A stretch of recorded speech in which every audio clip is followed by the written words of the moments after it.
എനിക്ക് തോന്നുന്നു പലപ്പോഴും ജോണുമായിട്ട് മാത്രം ബന്ധപ്പെട്ട് നമ്മൾ പറയുന്ന വാക്കാണ് ഈ അപ്പോസ്തൽ, സ്നേഹത്തിൻ്റെ അപ്പോസ്തൽ എന്ന് പറഞ്ഞ വാക്ക്. പൗലോസിനെ വിളിക്കുന്ന, പോളിനെ വിളിക്കുന്ന അങ്ങനെയല്ല, അപ്പോസ്തൽ ഓഫ് ഫെയ്ത്ത് എന്നാണ്, വിശ്വാസത്തിൻ്റെ അപ്പോസ്തൽ എന്നാണ് പറയുന്നത്. പക്ഷെ എന്താ വ്യത്യാസം?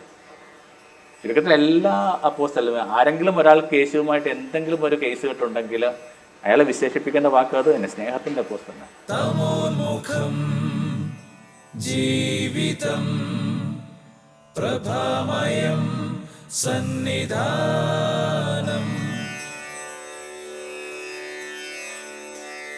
ഗുരുഗണത്തിലേക്ക് സ്നേഹവന്ദനം.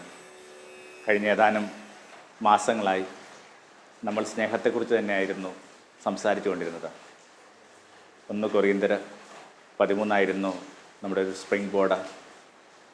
ഇത്രയും സ്നേഹത്തെക്കുറിച്ച് എന്ത് സംസാരിക്കാനിരിക്കുന്നുള്ളൊരു ആശങ്ക, പ്രതിപക്ഷ സംശയമെങ്കിലും സ്വാഭാവികമായിട്ടുണ്ടാവേണ്ടതാണ്. എന്നിട്ടും എനിക്ക് തോന്നുന്നു അവസാനം വരെ പറഞ്ഞുകൊണ്ടിരിക്കേണ്ട, അവസാനം വരെ അപഗ്രഥിച്ചുകൊണ്ടിരിക്കേണ്ട, അവസാനം വരെ പഠിച്ചുകൊണ്ടിരിക്കേണ്ട പദമാണ് സ്നേഹമെന്ന് തന്നെയാണ്. കാരണം പറഞ്ഞു തീരുന്നില്ല അതിനെക്കുറിച്ച്. വേദപുസ്തകമൊക്കെ അവസാനിക്കുമ്പോൾ യോഹന്നാൻ ഇങ്ങനെയാണ് എഴുതി വെക്കുന്നത്: ഇതുകൂടാതെ പിന്നെയും കുറേയധികം കാര്യങ്ങൾ ക്രിസ്തു ചെയ്തിട്ടുണ്ട്, അവയൊക്കെ രേഖപ്പെടുത്താൻ തുടങ്ങിക്കഴിഞ്ഞെന്നാൽ ഭൂമിയിലേക്ക് വെച്ചിട്ടുള്ള ഒരു പുസ്തകവും മതിയാവില്ലെന്ന് പറഞ്ഞ കണക്ക് ഇങ്ങനെ എഴുതി തീരാനാവാത്ത, പറഞ്ഞു തീരാനാവാത്ത ഒരു പദത്തിൻ്റെ പേരാ സ്നേഹം. ആവശ്യത്തിലേറെ ആശങ്കയും ഭയവും ഉണ്ടാക്കുന്ന പദം തന്നെയാണ്. ചിലപ്പോൾ അല്ലാതെ ശ്വാസം മുട്ടിക്കുന്നൊരു പദമാണ്. സ്നേഹത്തോളം വലിയ വേദനയില്ല, സ്നേഹിച്ചവർ നൽകിയതിനേക്കാൾ വലിയ വേദനയില്ല എന്ന് പറയുന്നതിനേക്കാൾ സത്യം അതാണ്. എന്നിട്ട് മനുഷ്യരെന്തിനാണ് ഈ സ്നേഹത്തിൻ്റെ പിന്നാലെ ഇങ്ങനെ സ്വപ്ന സഞ്ചാരികളെ കണക്ക് ഓരോ നിമിഷവും മുമ്പോട്ട് പോകാനായിരുന്നത്? ഷേപ്പ് ഓഫ് ദ വാട്ടർ പറഞ്ഞൊരു ചിത്രം കുറച്ചൊരു അഡൽ കണ്ടൻ്റ്, എന്ന് വെച്ചാൽ ഒരുമിച്ചിരുന്നൊരു കാഴ്ച നിരുത്സാഹപ്പെടുത്തേണ്ടതാണ്. ആ ചിത്രം അതിൻ്റെ ഒരു കൺസെപ്റ്റ് വളരെ സ്ട്രോങ് ആണ്. ഭൂമിയായ മീനിയൽ ജോബിൽ ഏർപ്പെടുന്ന ഒരു സ്ഥാപനത്തിൽ ഏറ്റവും ചെറിയ ജോലിയിൽ ഏർപ്പെടുന്ന ശുചീകരണ തൊഴിലാളിയായ ഒരു പെൺകുട്ടി ആ ലാബിലേക്ക് കൊണ്ടുവന്ന ഒരു വിചിത്ര ജീവി, അസറ്റ് എന്നൊക്കെ വിളിക്കുന്ന ഒരു വിചിത്ര ജീവിയുമായിട്ട് ഒരു സ്നേഹത്തിലേക്ക് എത്തുക. ആ ഒരു ചിത്രത്തിൻ്റെ ഒടുവിൽ ഈ പറഞ്ഞ പർട്ടിക്കുലർ ആ ഒരു വിചിത്ര ജീവിയുമായിട്ട് അതിനെ ഇങ്ങനെ പുണർന്ന് രണ്ടുപേരും ഇങ്ങനെ ജലത്തിൻ്റെ അഗാധങ്ങളിലേക്ക് പോവുകയാണ്. കണ്ടുപിട്ടും നമുക്കിങ്ങനെ ശ്വാസം മുട്ടും. മനുഷ്യൻ വലിഞ്ഞു മുഴുകുന്നതും സംശയരോഗികളാവുന്നതും ക്ഷുഭിതരാകുന്നതും തകർന്നു പോകുന്നതുമൊക്കെ ഈ ചെറിയ പദത്തിന് മീതെയാണ്. അതുകൊണ്ട് തന്നെ നിരന്തരം നവീകരണം ആവശ്യമുള്ള, നിരന്തരം മെഡിറ്റേഷൻ ആവശ്യമുള്ള ഒരു പദമാണത്. ഈ ജൈന ടെമ്പിളിനെ കുറിച്ചൊക്കെ പറയുന്ന കണക്കിരിക്കും. വളരെ ഹൃദ്യമായ ചില ഓർമ്മകൾ അതിൻ്റെ പരിസരങ്ങളുമായിട്ട് ബന്ധപ്പെട്ടിട്ടുണ്ട്. അത് മിക്കവാറും പണിയുന്നത് ഇങ്ങനെ വൈറ്റ് മാർബിളിലാണ്. മക്കാൻ എന്ന് പറയുന്ന രാജസ്ഥാൻ വൈറ്റ് മാർബിളാണ് അതിന് അടിസ്ഥാനമായിട്ട് ഉപയോഗിക്കുന്നത്. വളരെ കൂളിംഗ് ആയിട്ടൊരു സറൗണ്ടിങ് ആണ്. എപ്പോഴും ഉള്ളിലുണ്ടായിരുന്നൊരു കൗതുകം, ഇത്രയും പൊടിയൊക്കെ ഉള്ള ഒരു ദേശത്ത് ഈ ഒരു ക്ഷേത്ര സമുച്ചയം ഈ വെള്ള മാർബിൾ കൊണ്ട് തന്നെ നിർമ്മിക്കണമെന്നൊക്കെ അതിൻ്റെ ആചാര്യന്മാർ കരുതിയതിൻ്റെ അർത്ഥം എന്തായിരിക്കും? നിരന്തരമായിട്ട് ശ്രദ്ധിച്ചാൽ, നിരന്തരമായിട്ട് അറ്റൻഷൻ കൊടുത്താൽ, നിരന്തരമായിട്ട് ഏകാഗ്രത പുലർത്തിയാൽ, നിരന്തരമായ ഡിവോഷൻ ഉണ്ടെങ്കിൽ മാത്രമേ ഇതിനെ അതേപോലെ നിലനിർത്താൻ പറ്റുകയുള്ളൂ.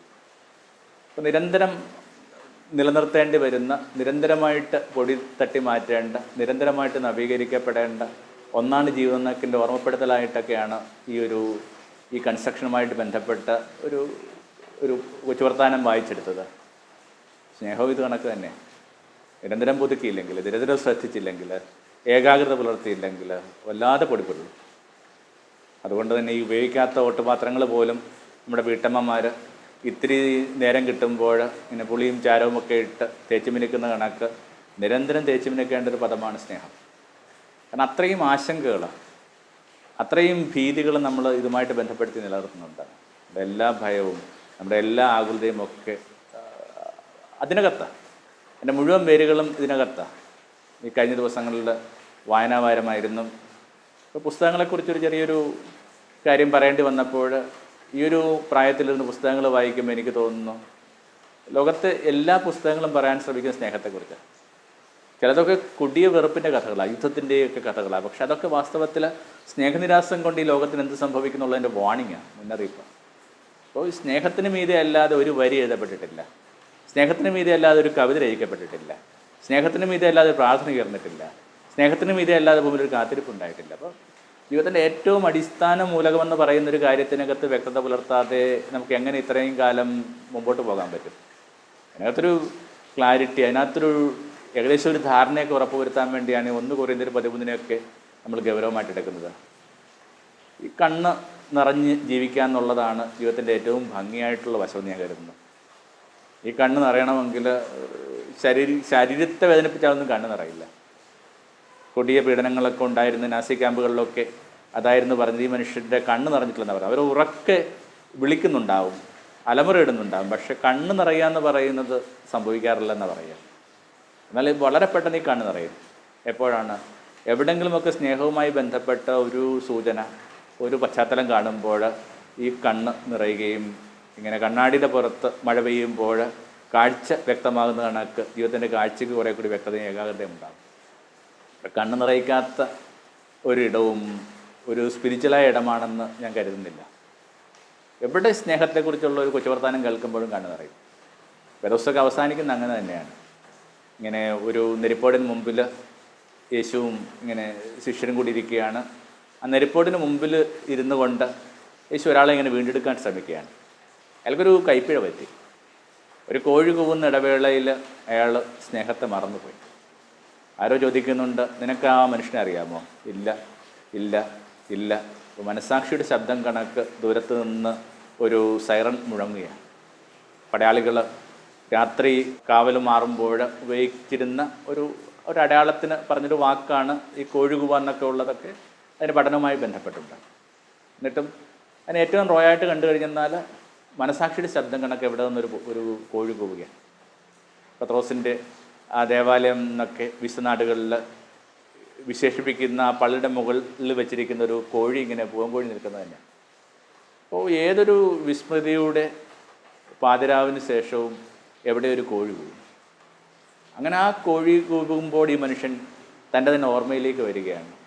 പിന്നെ അയാൾക്ക് ഈ മുമ്പോട്ടുള്ള ജീവിതം എന്ന് പറയുന്നത് ഏതാണ്ട് അസാധ്യമാണ്. കുറ്റബോധം എന്ന് പറയുന്നതാണ് നമ്മളെ ക്രഷ് ചെയ്യുന്ന ഏറ്റവും പ്രധാനപ്പെട്ട പ്രശ്നം. വിശേഷിച്ചും നമ്മുടെ മീതെ സ്നേഹം ഇൻവെസ്റ്റ് ചെയ്തവരെ നമ്മൾ മറന്നുപോയെന്ന് പറയുന്നതിനകത്ത് അവനവൻ്റെ മനസാക്ഷിയുടെ മുമ്പ് നിൽക്കുമ്പോൾ ഒരു നീതീകരണമോ ന്യായീകരണമോ ജീവിതം അർഹിക്കുന്നില്ല.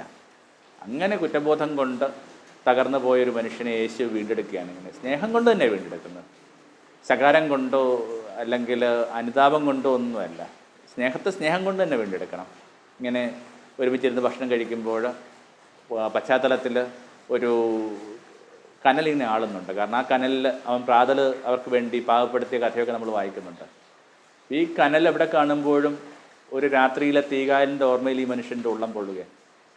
അതിനെ പശ്ചാത്തലമാക്കി കടലിനെ സാക്ഷിയാക്കിയിട്ട് യേശു ചോദിക്കുന്നൊരു ചോദ്യമുണ്ട്, ശിമോനെ നീ സ്നേഹിച്ചിട്ടുണ്ടോ? അയാൾ പറഞ്ഞു, ഉവ്വ് കർത്താവേ. പിന്നെയും കുറേ കഴിയുമ്പോൾ ചോദിക്കുന്നുണ്ട്, ശിമോനെ നീ സ്നേഹിച്ചിട്ടുണ്ടോ? അയാൾ പറയുന്നു, ഉവ്വ് കർത്താവേ. പക്ഷെ നേരത്തെയും പറഞ്ഞ അത്രയും ശക്തമല്ലത്. ആ പറഞ്ഞ വാക്കിനകത്ത് അത്രയും ഒരു ധൈര്യക്കുറവുണ്ടാകും. വീണ്ടും ഒരിടവേളയിൽ ചോദിക്കുന്നു, ശിമോനെ സ്നേഹിച്ചിട്ടുണ്ടോ? അപ്പോൾ വേദപുസ്തകം ഇങ്ങനെയാണ് പറയുന്നത്, അയാളപ്പോൾ മാവിട്ട് കരഞ്ഞു. അപ്പോൾ അവനവൻ്റെ സ്നേഹത്തെ അഭിമുഖീകരിക്കുമ്പോൾ, അവനവൻ്റെ സ്നേഹത്തിലേക്കുള്ള ക്ഷണം വരുമ്പോൾ ഈ കണ്ണ് നിറയാതെ തരമില്ല. കഥകളൊക്കെ വായിക്കുമ്പോൾ എന്തുകൊണ്ടാണ് നമ്മുടെ കണ്ണ് നിറയുന്നത്? ഒരു ആൾ ഇങ്ങനെ അയാളൊരു ഹോസ്പിറ്റലിൽ ചികിത്സയ്ക്ക് വേണ്ടി വരിക, വയോധികനായ മനുഷ്യനാണ്.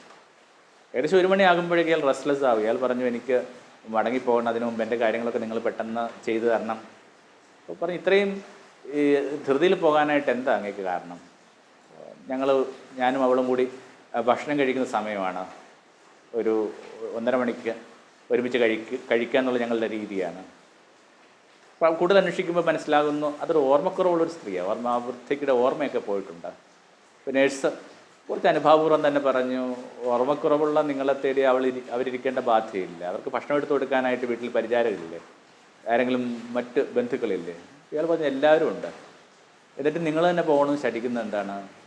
അയാൾ പറയുന്നു, ഞാനത് അവൾക്ക് കൊടുത്തൊരു പ്രോമിസാണ്, എത്താൻ പറ്റുന്ന ദൂരത്ത് എവിടെയാണെങ്കിലും നമുക്ക് ഒരുമിച്ച് ഭക്ഷണം കഴിക്കണം. അപ്പോൾ ഇയാളോട് ചോദിക്കുന്ന കൗണ്ടർ ചെയ്യുന്നൊരു ചോദ്യമുണ്ട്, നിങ്ങൾ ചെന്നോ ചെന്നില്ലെന്ന് എങ്ങനെയാണ് അവർക്ക് മനസ്സിലാവുന്നത്? അയാൾ പറഞ്ഞു, അവർക്കത് മനസ്സിലാവുന്നുണ്ടില്ല, പക്ഷേ എനിക്കതറിയാമല്ലോ. മനുഷ്യരിങ്ങനെ വിസ്മൃതിയുടെ കയങ്ങളിൽ പെട്ടുപോകുമ്പോഴും ചില ഓർമ്മകളിലാണ് ജീവിതത്തെ മുമ്പോട്ട് കൊണ്ടുപോകാനായിട്ട് ശ്രദ്ധിക്കുന്നത്. പക്ഷേ ഈ കഥ കേട്ടുകൊണ്ടിരിക്കുമ്പോൾ നിങ്ങളുടെ കണ്ണ് നിറഞ്ഞെങ്കിൽ അതിന് നരേഷൻ്റെ ബെനിഫിറ്റ് അല്ല, മറിച്ച് ഉള്ളിലെവിടെയുള്ള ആ സ്നേഹത്തെ തൊടുകയാണ്. അവിടെ നമ്മൾ പറഞ്ഞ് ഏകദേശം കാര്യങ്ങൾ കൊണ്ട് എത്തിക്കാനായിട്ട് ശ്രമിക്കുന്നത് ഈ കണ്ണ് നിറയുക എന്ന് പറഞ്ഞൊരു സംഭവം സ്നേഹത്തിൽ മാത്രം സംഭവിക്കുന്ന വിസ്മയമാണ്. ആ വിസ്മയത്തിൽ ജീവിക്കാനായിട്ടുള്ള ക്ഷണമായിരുന്നു സുവിശേഷങ്ങളിൽ നിന്ന് മുഴങ്ങിയത്.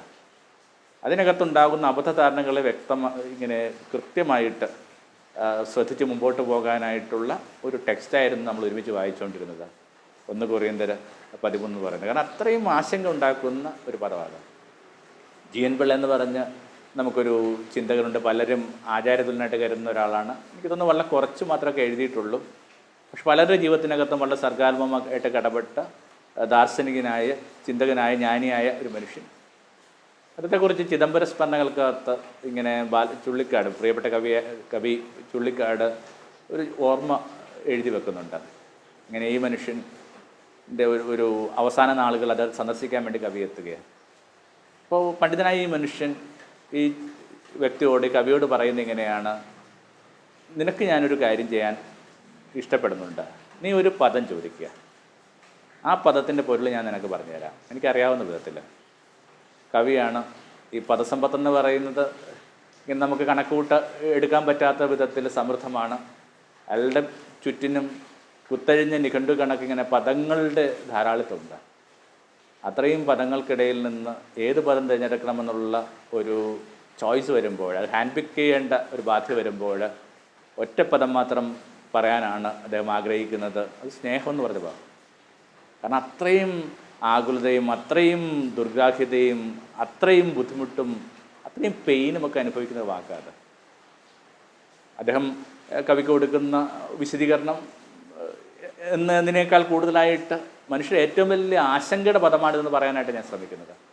അദ്ദേഹം കവിയോട് പറഞ്ഞു കൊടുക്കുന്നുണ്ട്, ഇതിൻ്റെയൊക്കെ ഒരു എത്തിമോളജിയൊക്കെ പറഞ്ഞു കൊടുത്തു, സ്നേഹം എന്ന് പറഞ്ഞ വാക്കിൻ്റെയൊക്കെ എത്തിമോളജി പറഞ്ഞു കൊടുത്തിട്ട് പറയുന്നുണ്ട്, not to hurt is love, ഒന്നിനെയും വ്രണപ്പെടുത്താതെ പോകുന്നതാണ് സ്നേഹം എന്നൊക്കെ പറയുന്നുണ്ട്. പക്ഷെ അതൊക്കെ വെറുതെ ഭാഗികമായ വിശദീകരണം മാത്രമേ ഉള്ളൂ.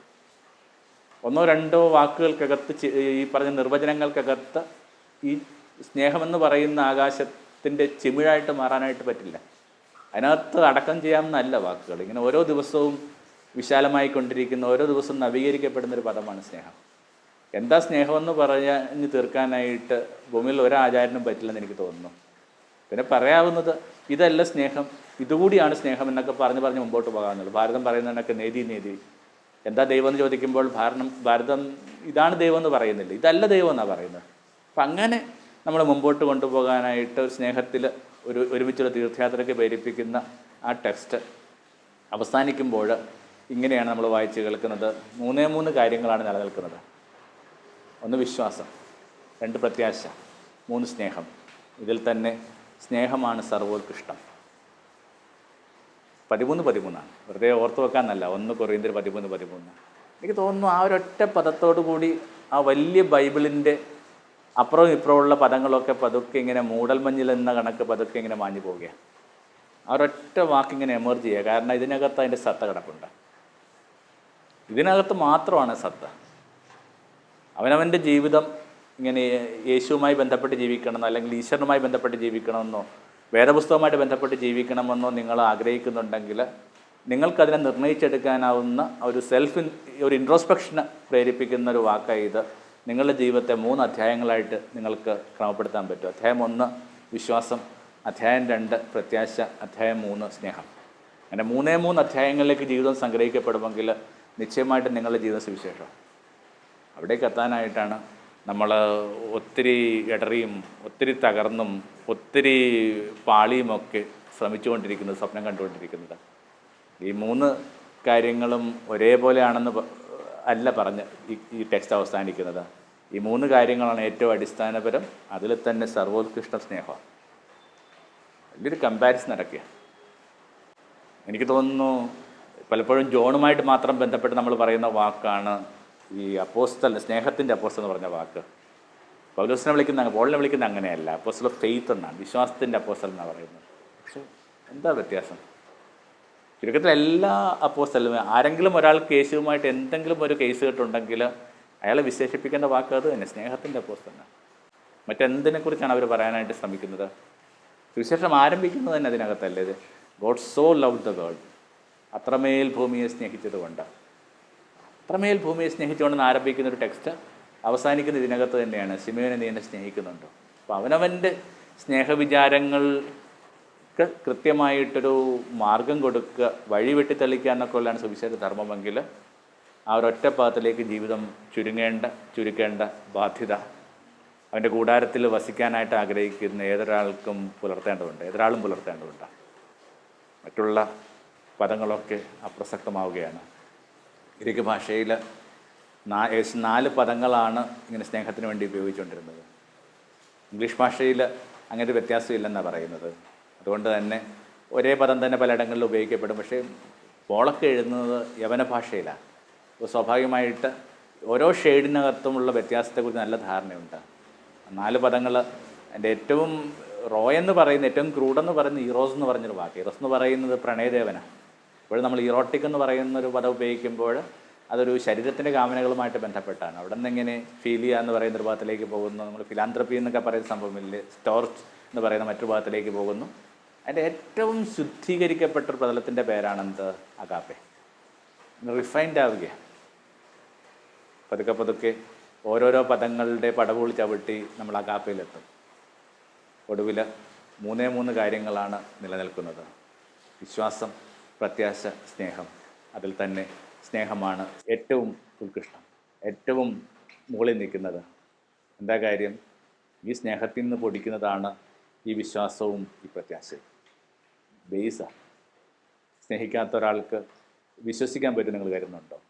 സ്നേഹിക്കാത്ത ഒരാൾക്ക് പ്രത്യാശിക്കാൻ പറ്റുമെന്ന് നിങ്ങൾ കരുതുന്നുണ്ടോ? ഓരോ പുതിയ സൗഹൃദം എടുക്കുക. ഓരോ പുതിയ സൗഹൃദവും വാസ്തവത്തിൽ നിങ്ങൾക്ക് വെച്ച് മാറുന്ന എന്താണ്? പുതിയ വിശ്വാസവും പുതിയ പ്രത്യാശയുമല്ലേ? ബേസിക് ഇതാ. വേറൊരു കാര്യം കൂടിയുണ്ട്. ബാക്കി എല്ലാത്തിനകത്തും ഒരു അൾട്ടിമേറ്റ് എന്ന് വിശേഷിപ്പിക്കാവുന്ന പ്രതലം ഉണ്ടാകുമെന്ന് പറയുക. ഇപ്പോൾ വിശ്വാസം, നമ്മൾ നിത്യതയിൽ കൃത്യമായിട്ട് നമ്മുടെ മനസ്സിനെ ഇൻവെസ്റ്റ് ചെയ്തിട്ടുള്ളൊരു വ്യക്തിയാണെങ്കിൽ അതിനൊരു എൻഡ് പോയിൻ്റ് ഉണ്ട്. കാരണം ഇന്ന് നിങ്ങൾ വിശ്വസിച്ച കാര്യങ്ങൾ നിങ്ങൾക്ക് നാളെ നേരി കാണാൻ പറ്റും. പ്രത്യാശ അത് തന്നെ. ഇന്ന് നിങ്ങൾ പ്രത്യാശിച്ച കാര്യങ്ങൾ നാളെ പൂർണ്ണമാകും. പക്ഷെ അപ്പോഴും നിത്യതയിൽ നിങ്ങൾ സ്നേഹിച്ചുകൊണ്ടേയിരിക്കും. മനുഷ്യർ സ്നേഹിച്ചുകൊണ്ടിരിക്കുമ്പോൾ കാലം നിശ്ചലമാകുന്നതിന് വിളിക്കുന്ന വാക്കാണ് നിത്യത.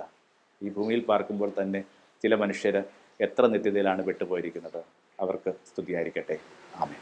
തമോന്മുഖം ജീവിതം പ്രഭാമയം സന്നിധാനം. തമോന്മുഖം ജീവിതം, 'ജീവിതം, 'പ്രഭാമയം, 'സന്നിധാനം. 'തമോന്മുഖം, 'ജീവിതം, 'പ്രഭാമയം, 'സന്നിധാനം. 'തമോന്മുഖം, 'ജീവിതം, 'പ്രഭാമയം, 'സന്നിധാനം. 'തമോന്മുഖം, 'ജീവിതം, 'പ്രഭാമയം, 'സന്നിധാനം. 'തമോന്മുഖം, 'ജീവിതം, 'പ്രഭാമയം, 'സന്നിധാനം.